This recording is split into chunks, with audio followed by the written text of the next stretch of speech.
Hello everyone, I hope you're all well. I hope you all had a good Christmas and a new year. And so I finally got around to making this video. I'm sorry as always that it's taken a while. I am going to try and get back into the habit of making videos more regularly like I used to. But anyway, this is the first video of 2025 and this is going to be another Q&A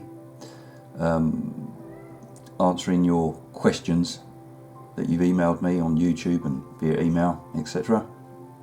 But I also want to address a point that many of you have written to me about. And by the way, if you hear a cat in the background meowing,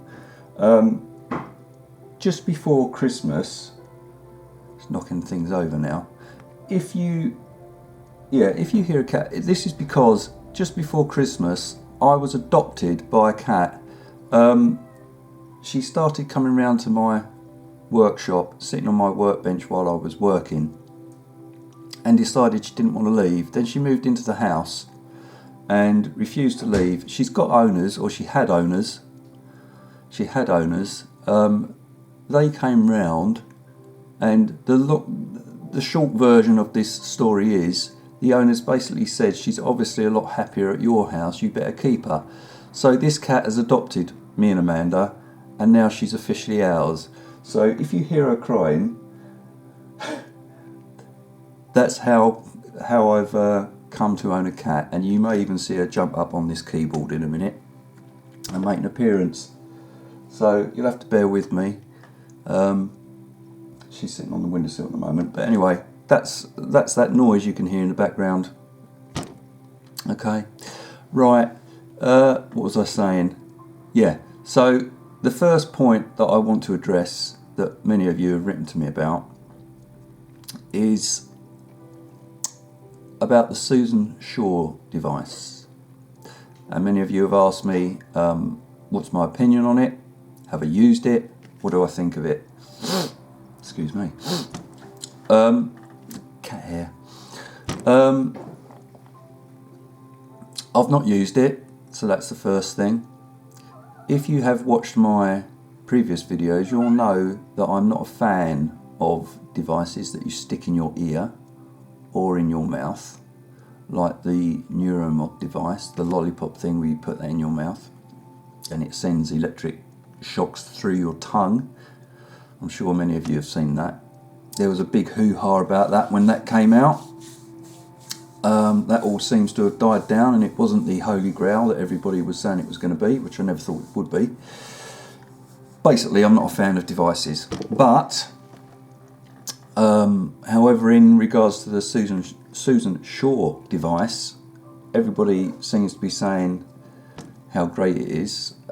So I will give an opinion on it, but it won't be in this video because I don't know enough about it. I know I said this in the last video, but I haven't researched it enough.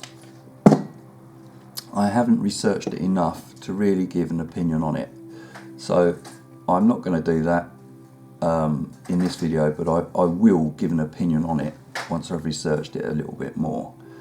And right now, as I'm speaking to you, this cat, Ripley, her name is, from my favourite film Alien with Sigourney Weaver.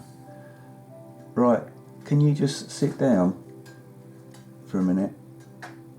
Just one moment, I do apologise.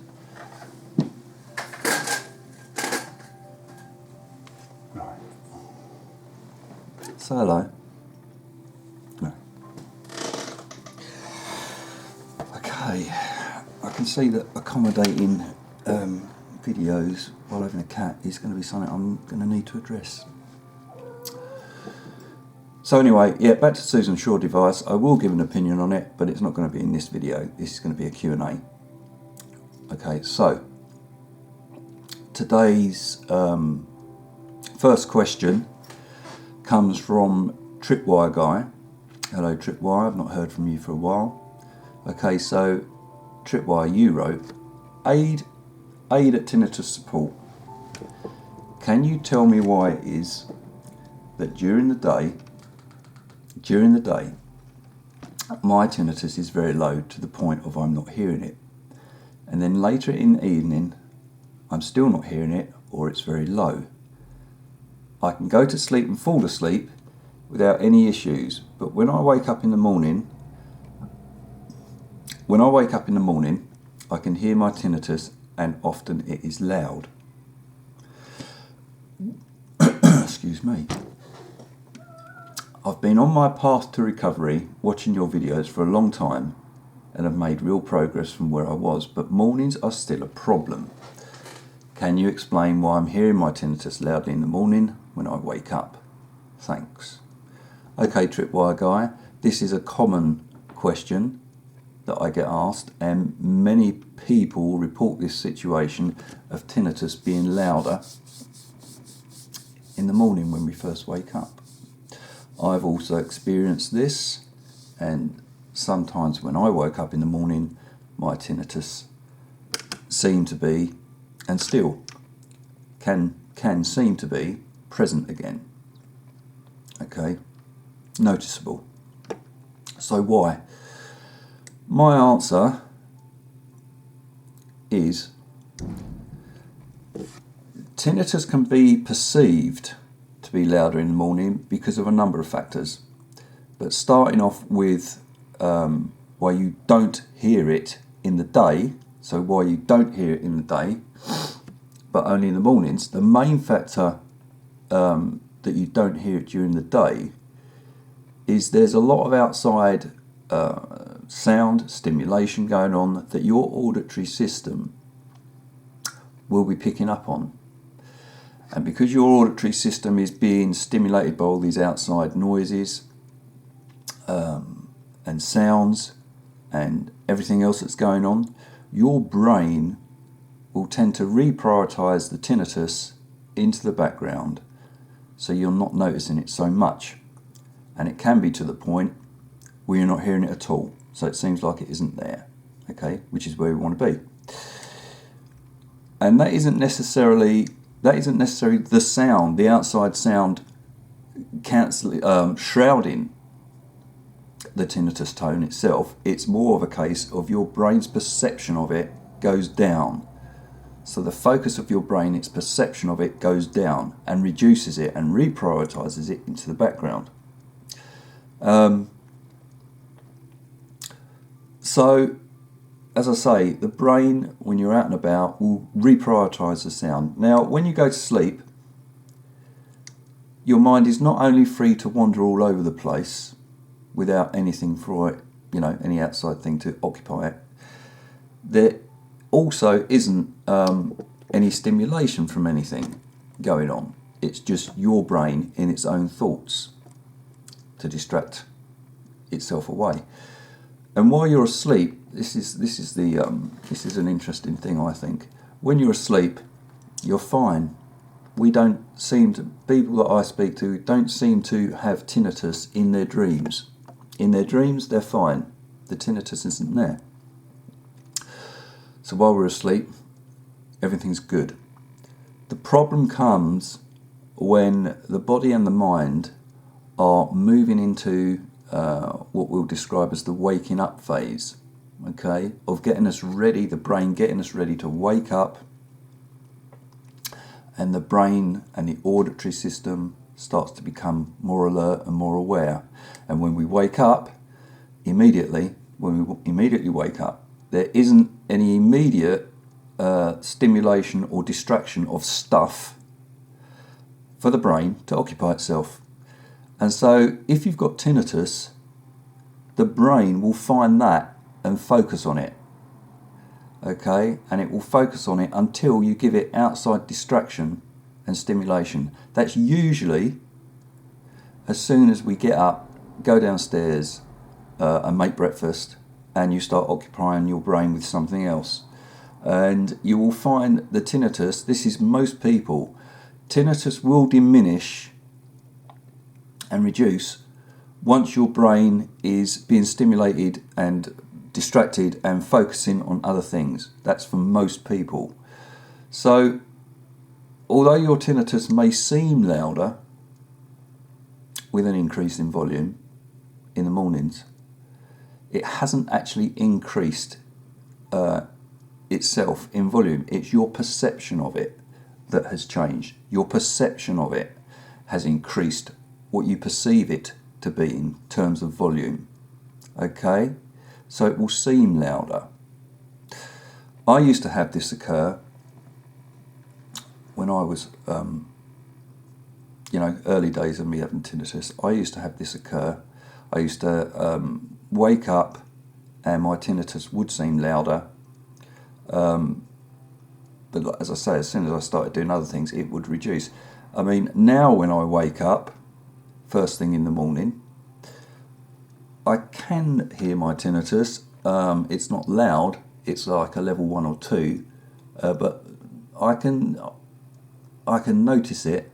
But as soon as I start my day, it becomes less and less. As soon as I go downstairs and start making breakfast and occupy I can't hear it. Okay. So to you, Tripwire Guy, don't worry. It's a common thing.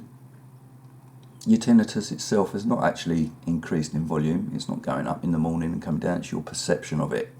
It's your brain's perception of it that is changing. And as I say, as soon as you start occupying your brain with something else, and you've made progress, you've told me you have, so it's just the mornings that are a problem, this will also start to improve as time goes on. Like I say, using myself as an example, when I wake up now, yes, I may notice it, but as soon as I get up, pretty much straight away, it's down to me not hearing it. Okay, so this will continue to improve as well. So I hope that helps. Next question came from a few people. All of you have asked the same thing.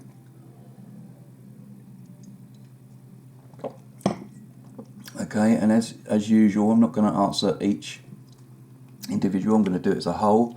But one of the people that asked this is Glenn Moss, a client of mine, Glenn, hi, who I've been helping via Zoom with Zoom one-to-ones. If you would like a one-to-one with me, you can email me at adriand2016again@gmail.com, and I will send you the details if you wish to have a one-to-one with me via Zoom. Okay, so the question that Glenn and others have asked, and I'm going to read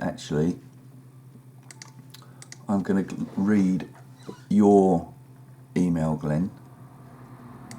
Right, so the question that you emailed me was about Tai Chi and Yoga, and particularly for you, Glenn, you asked me how my Tai Chi can help tinnitus. In fact, after our first session, you sent me a couple of emails, and one of the emails you sent me said this: Hi Aid, thanks for your help today. Hi, thanks for your help today. I do feel better now and have hopes of getting better, but I have a question about some of the methods you and Julian push forward. Okay, so just to stop there, okay, I just want to say I don't like this. I just don't like this term push. I don't consider that I push anything forward. I just advocate methods that I think will be helpful. Okay, so I don't like this idea of pushing things forward. There are other people that do that out there on YouTube, that push an idea onto people. Okay, one in particular comes to mind, but we won't go there. All right, I just advocate things. I don't push anything. Anyway, Glenn, you said, I honestly can't get how yoga and Tai Chi can help tinnitus. What's the difference? What's the difference between Tai Chi and yoga and dancing? Are you saying that you can dance tinnitus away? Blah, blah.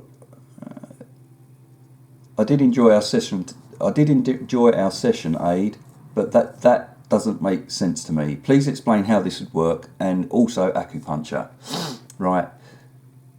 Okay, so the reason yoga and Tai Chi can help with tinnitus is that with both of these methods, you're going to have to focus your thoughts on movement of the body.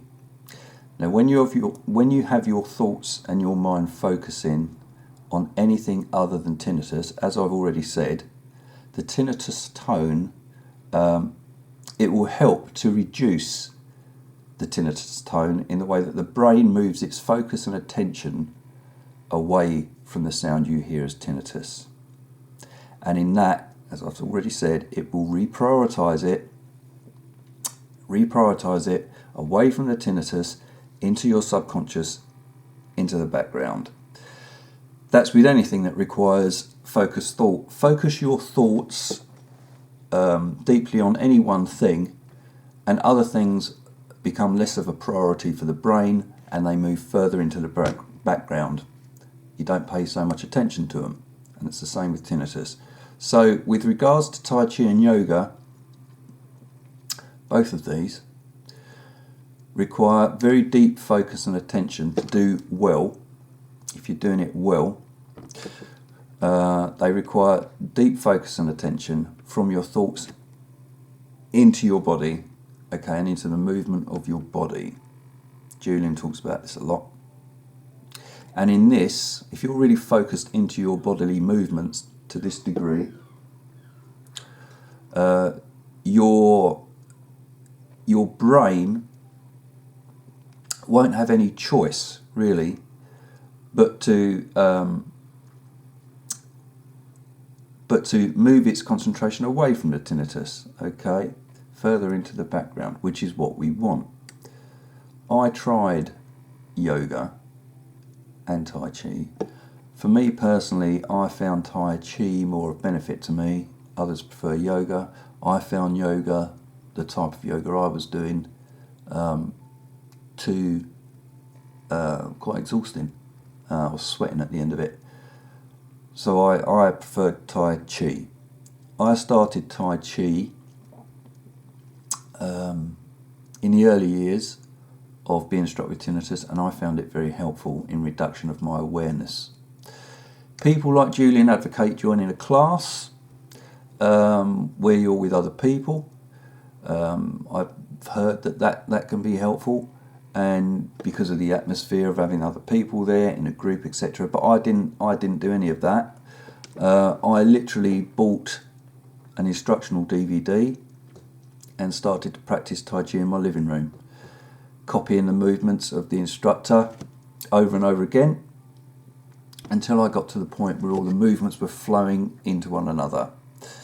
Okay, and and it took a while, when I got good at it, while I was in the flow of movement, my mind had no choice but to be within my bodily movement, because it required that amount of focus and concentration within these bodily movements.